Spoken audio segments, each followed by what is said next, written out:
He was the golden boy of tennis, the Greek prodigy who carried the hopes of an entire nation and the weight of the next gen on his shoulders. With his classical one-handed backhand, fearless approach to the net, Stefanos Tsitsipas was a player marketed as the answer to the Big Three's dominance. By his early 20s, he had beaten Federer, almost Djokovic, and lifted the ATP Finals trophy. He looked like the heir to tennis's throne. But somewhere along the way, things began to go wrong. The wins dried up, the injuries piled on, and the Moussaka-loving boy once thought to rule the sport was suddenly fighting just to stay relevant. So what really happened to Stefanos Tsitsipas? And you might be thinking it's the injuries, mentality, or a family feud, but the truth is something completely different. To understand the story, we need to rewind back to where it all began.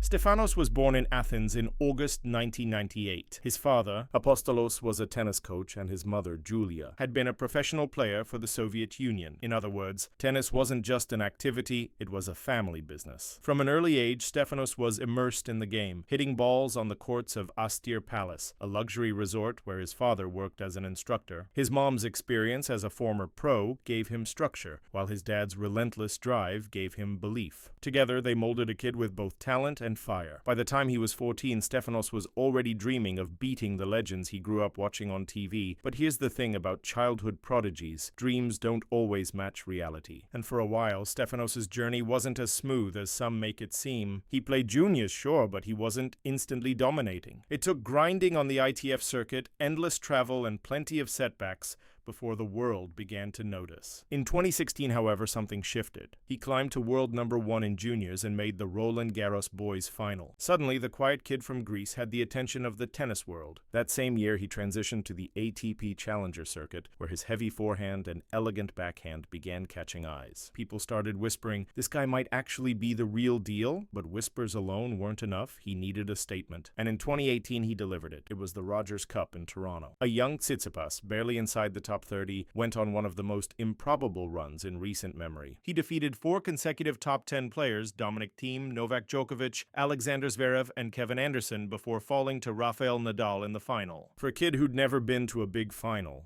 it was a baptism by fire. The world now knew his name. The following year, he took another leap. At the 2019 Australian Open, in front of a packed Rod Laver arena, Tsitsipas faced off against Roger Federer, his childhood idol. The script should have been simple: Federer teaching the youngster a lesson. But Stefanos had other plans. With nerves of steel and fearless shot-making, he stunned the 20-time Grand Slam champion in 4 sets. The tennis world exploded. Greece had its first true superstar, and the next gen had its leader. Later that year, Tsitsipas capped his rise by winning the ATP Finals in London, defeating Dominic Thiem in a thrilling 3-set final. At just 21, Stefanos was no longer a promise, he was a problem. He had the game and the results. For fans starving for a new face to challenge the Big Three, Tsitsipas was the answer. But as history has shown us, getting to the top is only half the battle. Staying there, that's where things get complicated. And for Stefanos, the complications were just beginning. By 2020, Stefanos Tsitsipas was no longer just a rising star. He was the face of the new generation. His fearless attacking style and charisma made him the poster boy of the ATP's Next Gen campaign. Fans loved his flowing hair, his philosophical social media posts, and the way he carried himself with a mixture of swagger and vulnerability. But it wasn't just image, he backed it up on the court. In 2019, he beat Federer at a slam. By 2020, he was firmly entrenched in the top 10. All that remained was the big one: a Grand Slam title. That chance came in Paris 2021, Roland Garros. Clay wasn't supposed to be his best surface. Nadal and Djokovic had ruled it for years, but Stefanos carved his way through the draw with power, grit, and belief. He took out Daniil Medvedev in straight sets, then survived a brutal 5-set semifinal against Alexander Zverev. At 22 years old, Tsitsipas had reached his first Grand Slam final. His opponent? Novak Djokovic, a man who had made a career out of crushing dreams, and yet, in the opening stages, Stefanos was untouchable. His backhand was flowing, his forehand hammering winners, his movement smooth. He stormed to a 2-set lead, stunning Djokovic and putting himself just 1 set away from immortality. A kid from Athens, who had once trained on resort courts, was about to become a French Open champion. For Greece, it would have been one of the greatest sporting moments in history. But then, reality struck. Djokovic, the master of comebacks, steadied himself. Stefanos, meanwhile, tightened. The legs slowed, the nerves crept in, the serve faltered. Djokovic clawed his way back, set by set, until finally breaking Stefanos' spirit in the 5th. The dream had evaporated.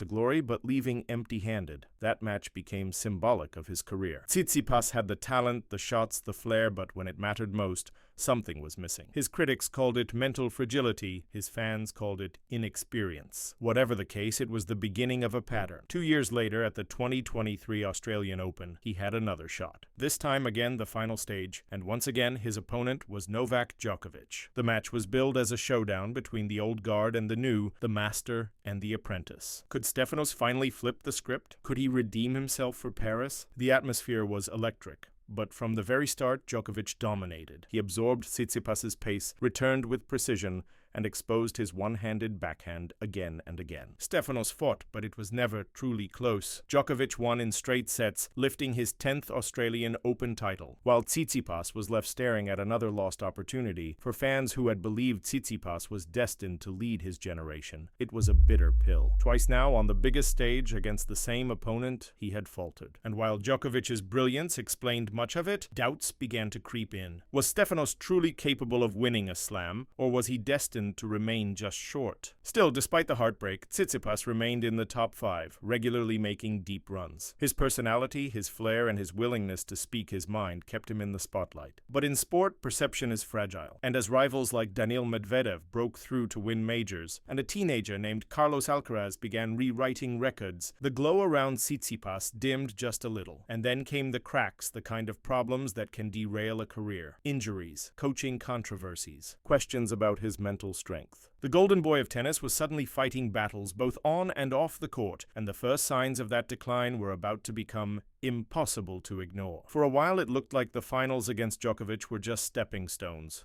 the painful lessons before a breakthrough. After all, Federer had lost his first Grand Slam final. Murray lost 4 before he finally won one. Surely Stefanos' time would come, but instead of building momentum, his career began to stall. The first cracks showed in the inconsistency. One week, Tsitsipas could look like a world beater, taking out top 10 players with fearless aggression. The next, he'd lose to an unseeded opponent in the early rounds. His backhand, beautiful as it was, became a target. Players like Medvedev, Zverev, and Djokovic feasted on it, pounding it with heavy shots until the errors came. The one-handed stroke that made him a fan favorite was also the weapon that betrayed him. Then there was the coaching drama. Apostolos Tsitsipas, Stefanos' father, had been in his corner from the very beginning. Their relationship was tight but also complicated. Apostolos' constant courtside instructions became a talking point in nearly every match. At times it looked like Stefanos was locked in a tug-of-war between his own instincts and his father's voice from the stands. It boiled over into controversy. The ATP even changed its rules on in-match coaching after repeated incidents involving the Tsitsipas box. Critics argued that Stefanos needed a fresh voice, someone to polish his raw brilliance into championship consistency. But Stefanos doubled down, insisting that family was non-negotiable. Meanwhile, his rivals adapted. Medvedev's consistency, Zverev's power, and especially Alcaraz's arrival, made the tour feel like it was leaving Tsitsipas behind. He was still a top player, but the aura of inevitability that once surrounded him began to fade. Each slam exit raised more questions. Was he wasting his prime? Was loyalty to his father costing him titles? And then the injuries came. First it was the elbow. In late 2021, Tsitsipas underwent surgery that forced him out of competition. He came back, but the rhythm was off. The serve lacked bite, the forehand didn't penetrate the way it used to. Just as he seemed to recover, the back problem started. By 2024, it was chronic. During Wimbledon, in a second-round match against qualifier Valentine Royer, Stefanos was forced to retire mid-match, grimacing in pain. Watching him walk off the grass, head down at just 25 years old, was shocking. This wasn't the Tsitsipas who had once looked destined to lead tennis into a new era. This was a player suddenly fighting just to stay on court. What made it worse was the timing. While Stefanos battled his body and his confidence, Alcaraz and Sinner were seizing the moment. The next-gen torch that was supposed to be his had already been passed to younger, hungrier stars. For Tsitsipas, it wasn't just about winning slams anymore. It was about survival. Could his body hold up? Could his mind stay sharp? Could he evolve his game before it was too late? Because the truth is, Stefanos' struggles go deeper than just forehands and injuries. At the heart of his decline lie 3 fundamental problems that may define his entire career, and once you see them, you can't unsee them. When you break down Stefanos Tsitsipas's journey, it isn't just a story of lost matches or nagging injuries. His decline can be traced to three deep-rooted problems patterns that have haunted him again and again. And unless he finds a way to conquer them, they could define his entire legacy. For all his talent, Tsitsipas has often been his own worst enemy. At his peak, he can dismantle anyone with fearless hitting, lightning court coverage, and that silky, one-handed backhand. But when the pressure rises, the cracks appear. Too many double faults in key moments, ill-timed drop shots, or sudden lapses in concentration. Even his body language tells the story, shoulders slumping, eyes darting to his father in the box, muttering to himself as momentum slips away. Critics say it's mental fragility. Fans call it overthinking. Whatever the label, Stefanos has admitted to struggling with nerves and focus. It's as if the higher the stakes, the heavier the weight becomes. And in tennis, a sport decided by razor-thin margins, that can be fatal. No player has been as defined by their coaching setup as Stefanos. From the start, his father Apostolos has been the constant presence, guiding, shouting, sometimes arguing from the stands. Their bond is undeniable, but it has also been divisive. Matches often turn into a sideshow, with cameras fixated on Apostolos yelling instructions and Stefanos visibly reacting. Opponents have complained, commentators have questioned it, and fans have debated endlessly whether it's helping or hurting him. The ATP even rewrote its coaching rules after repeated incidents. Some believe that sticking with his father has stunted Stefanos' growth and that a fresh perspective, a new voice, could refine his game. But Stefanos has stayed loyal, perhaps to a fault. The question remains, is it admirable dedication or a refusal to evolve? Talent can take you far, but the body is the ultimate gatekeeper. And for Stefanos, injuries have arrived too early. Too often. The elbow surgery in 2021 robbed him of rhythm. The recurring back pain in 2023 and 2024 turned into a chronic issue that threatened his ability to compete at all. Watching him grimace through matches, forced to retire mid-contest, it became clear that his body was struggling to keep pace with the demands of the modern game. Compare that to Alcaraz or Sinner, relentless, explosive, durable, and Stefanos' fragility becomes even more glaring. At just 26, he should be entering his prime. Instead, fans are asking if his best tennis might already be behind him. These three issues, self-sabotage, coaching drama, and physical fragility, are the anchors weighing him down. Each one, on its own, could derail a promising career. Together, they form a storm that has left Stefanos fighting not just for slams, but for relevance. And yet, the story isn't over. Because despite everything the finals lost, the critics circling, the injuries mounting, Tsitsipas still has the weapons, the charisma, and the will to fight. The question is no longer what went wrong. It's whether there's still time to make it right. So, where does that leave Stefanos Tsitsipas in 2025? Once hailed as the undisputed leader of the next gen, Stefanos now finds himself in an awkward middle ground. Carlos Alcaraz and Jannik Sinner have stolen the spotlight, already winning Grand Slams and rewriting records before turning 23. Daniil Medvedev, slightly older, has a US Open crown and a reputation for thriving on hard courts. Even Alexander Zverev, once as inconsistent as Stefanos, has clawed his way back into contention. And then there's Novak Djokovic, still standing, still winning, still proving that the old guard isn't ready to hand over the throne. Meanwhile, Tsitsipas is caught in the shadows. He's still a top 10 presence when healthy, still capable of flashes of brilliance, still one of the most marketable faces in tennis. His Greek heritage, his one-handed backhand, and his willingness to speak openly about his struggles ensure that he'll always have fans.